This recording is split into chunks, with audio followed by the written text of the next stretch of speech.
សួស្តីបងប្អូនទាំងអស់គ្នាថ្ងៃនេះខ្ញុំនឹងប្រាប់វិធីងាយក្នុងការបង្កើតវីដេអូប្រម៉ូទផលិតផលឲ្យមានស្តង់ដារជាពិសេសបងប្អូនអាជីវកម្មខ្នាតតូចដែលលក់ផលិតផលអនឡាញនៅក្នុងបណ្ដាញសង្គមដោយមិនចំណាយប្រាក់ដោយបងប្អូនគ្រាន់តែ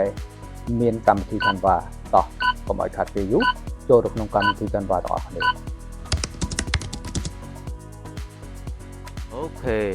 អ្វីដែលបងប្អូនត្រូវមាន background frame shadow វីដេអូផលិតផលហើយនឹងផ្កាដើម្បីយកទៅតុបតែងនៅក្នុងវីដេអូផ្សព្វផ្សាយរបស់យើងអូខេបន្ទាប់មកបងប្អូនចូលទៅក្នុង Canva ហើយបងប្អូនคลิกយកពាក្យ create a design ហើយយកពាក្យថាវីដេអូហើយបន្ទាប់មកបងប្អូនធ្វើការដាក់បញ្ចូលផលិតផលបងប្អូនដែលបងប្អូនមានរូបភាពជាស្រេចឬបងប្អូនមិនមានទេបងប្អូនអាចចូលទៅពាក្យ element នៅក្នុងកម្មវិធី Canva ហើយបងប្អូនអាចជ្រើសរើសយកផលិតផលដែលបងប្អូនចង់បានបន្ទាប់មកយើងធ្វើការ add new page ហើយយើងធ្វើការផ្លាស់ប្ដូរ background ហើយយើងចូលទៅពាក្យ element ហើយវាយពាក្យថា 3D podium ហើយយកពាក្យថា photo យើងជ្រើសរើសយកមួយនេះហើយធ្វើការ resize cover background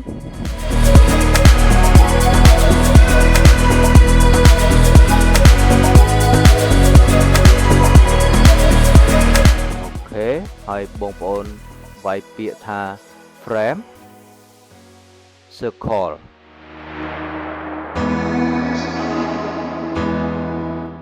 អូខេយើងជ្រើសរើសយក circle មួយនេះហើយយើងធ្វើការតម្រៀបឲ្យត្រូវក្នុងរង្វង់ background របស់យើងហើយបន្ទាប់មកបងប្អូនចូលទៅពាក្យ element ដដែលហើយបងប្អូនវាយពាក្យថា cloud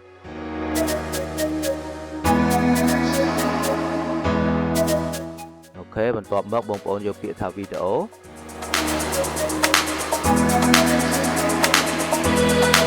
ហើយយើងធ្វើការដាក់បញ្ចូលវីដេអូចូលទៅក្នុង frame circle របស់យើង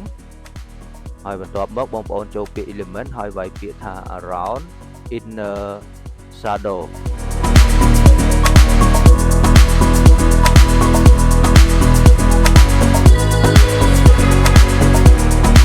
បន្ទាប់មកបងប្អូនយកពាក្យថា graphic ហើយយើងជ្រើសរើសយក shadow មួយនេះហើយយើងធ្វើការតម្រៀបឲ្យត្រូវក្នុងរង្វង់ background របស់យើងដូចគ្នាហើយបន្ទាប់មកបងប្អូនចូលទៅក្នុង page ទី1ដើម្បីធ្វើការ copy ផលិតផលរបស់យើងហើយបងប្អូនយកចូលពាក្យ position បងប្អូនធ្វើការ click ផលិតផលចុច control បន្ទាប់មកធ្វើការ click គ្រប់ផលិតផលដែលយើងចង់ដាក់បញ្ចូលទៅក្នុង page ទី2ហើយបន្ទាប់មកយើងធ្វើការផាសបញ្ចូលផលិតផលរបស់យើង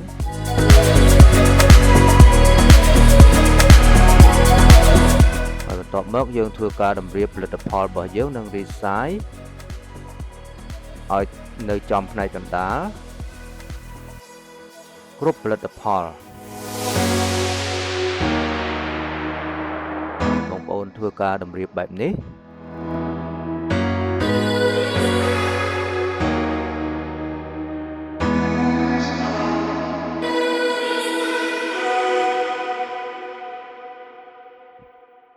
ជាទូទៅគ្រប់ផលិតផលទាំងអស់បងប្អូនចង់ឲ្យផលិតផលណា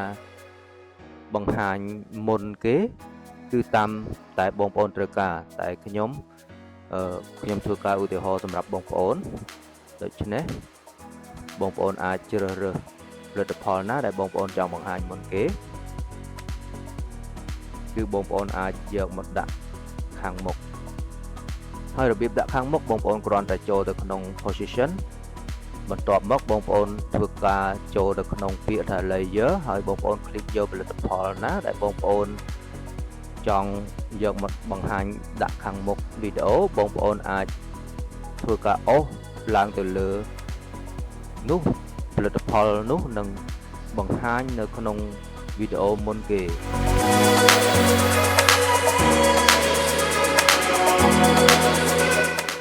ហើយបងប្អូនធ្វើការផ្លាស់ប្ដូរបែបនេះ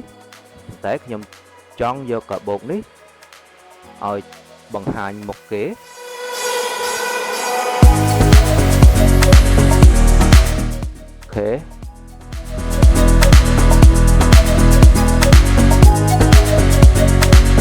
បន្ទាប់មកយើងធ្វើការផ្លាស់ប្ដូររយៈពេលដោយបងប្អូនបង្រួមរយៈពេលនៃផលិតផលទី1បន្តិចហើយបន្ទាប់មកផលិតផលទី2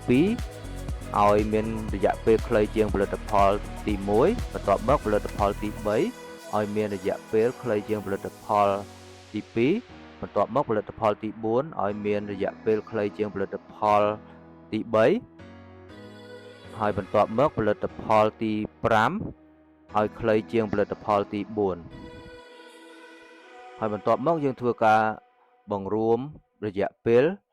នៅផ្នែកខាងស្ដាំមកខាងឆ្វេងឲ្យខ្លីជាងផលិតផលទី2ហើយផលិតផលទី2ឲ្យនៅវែងបន្តិចជាងផលិតផលទី1បងប្អូនចាប់ផ្ដើមធ្វើបែបនេះ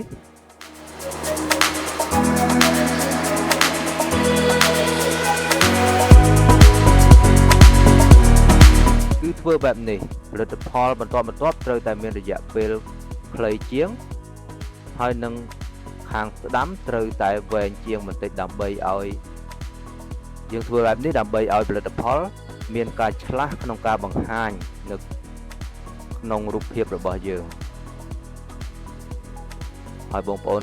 ចូលទៅពាក្យ element ហើយវាយពាក្យថា plan យើងធ្វើការជ្រើសរើសយកផ្កាមួយនេះដើម្បីតុបតែង background របស់យើងធ្វើការ flip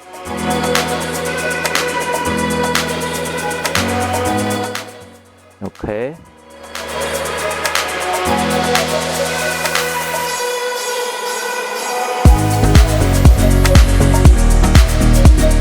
បន្ទាប់មកយើងធ្វើការ add new page ហើយយើងធ្វើការ copy background នៅ page ទី2របស់យើងហើយយើងធ្វើការ paste នៅ page ទី3របស់យើងហើយយើងធ្វើការ resize ដោយយើងមិនយកពេញរូបភាពពេញ background នេះទេដោយយើងយកត្រឹមតែបែបនេះហើយបន្ទាប់មកយើងធ្វើការ cover background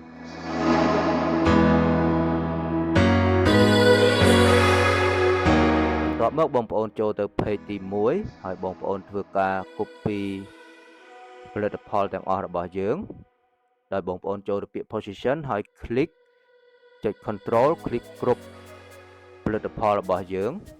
ដែលបងប្អូនចង់បង្ហាញនៅ page ទី3ធ្វើការបែបនេះអូខេហើយចុចសញ្ញា tray 4នេះហើយយកពាក្យថា copy ហើយយើងចូលទៅក្នុង page ទី3របស់យើងហើយយើងធ្វើការផាសបញ្ចូលផលិតផលរបស់យើងហើយយើងធ្វើការតម្រៀបដើម្បីឲ្យមានរបៀបរៀបរយ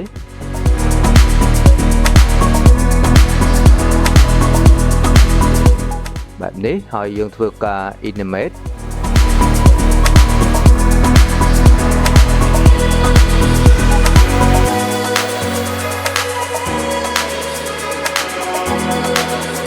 អូខេហើយយើងធ្វើការដាក់បញ្ចូល transition នៅ page ទី1និង page ទី2ហើយ page ទី2ហើយនិង page ទី3យកពាក្យ position ហើយយើងធ្វើការ click គ្រប់ផលិតផលរបស់យើងហើយយើងយកពាក្យថា animate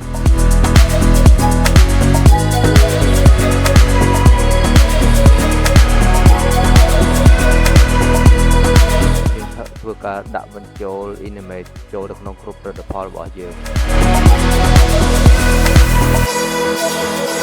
ធ្វើការ play សាកល្បង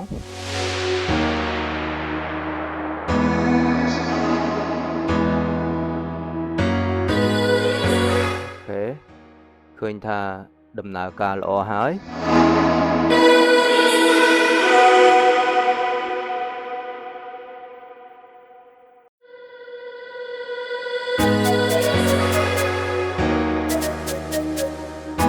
្ញុំធ្វើការកែសម្រួលផលិតផលយើងបន្តិចនៅ page ទី3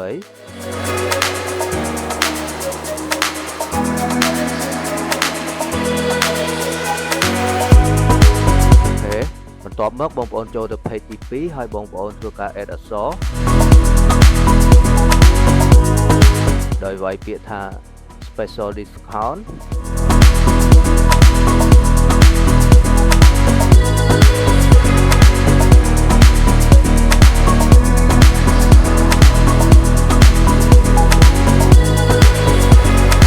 បន្ទាប់មក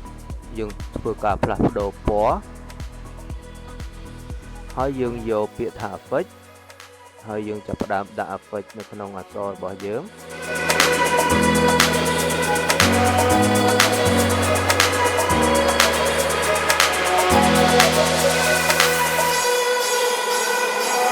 បន្ទាប់មកយើងធ្វើការ add អក្សរបន្ថែមទៀតដោយយើងវាយពាក្យថា order your product now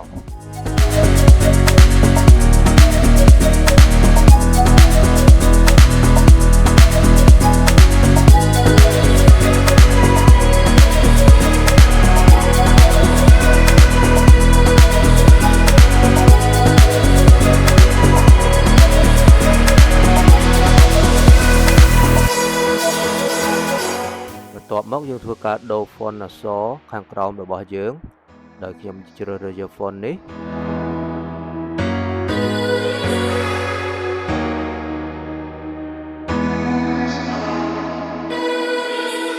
ហើយអក្សរខាងលើខ្ញុំធ្វើការដូរ font ដូចគ្នា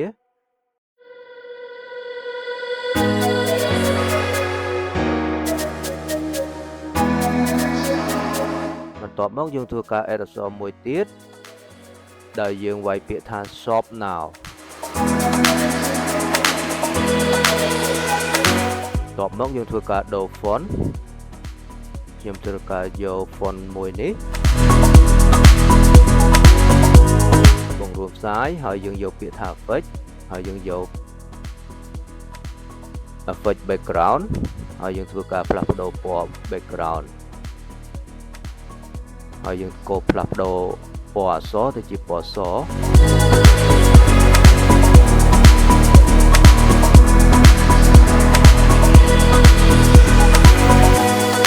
យើងធ្វើការសារ៉េ runes បន្តិចដើម្បីឲ្យមើលទៅឃើញសមអូខេចូលទៅពាក្យ animate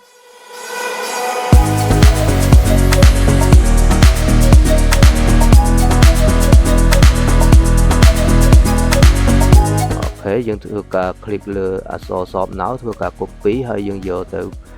ផាសបញ្ចូលទៅក្នុង page ទី 3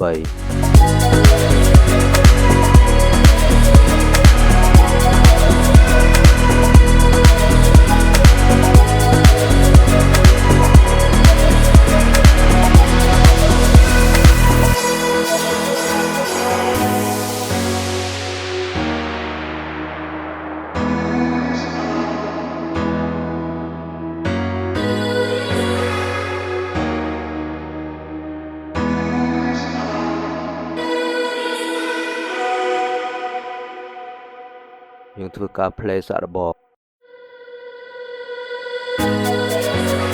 អូខេចូលរួមបងប្អូនសាទរបងប្អូនបានធ្វើការបង្កើតវីដេអូ promotion របស់បងប្អូននៅក្នុងអាជីវកម្មអនឡាញរួចរាល់ហើយខ្ញុំសង្ឃឹមថាបងប្អូននឹងអនុវត្តម្ដងបន្តិចម្ដងបន្តិចនោះបងប្អូននឹងមានការស្ទាត់ជំនាញនៅក្នុងការបង្កើតវីដេអូ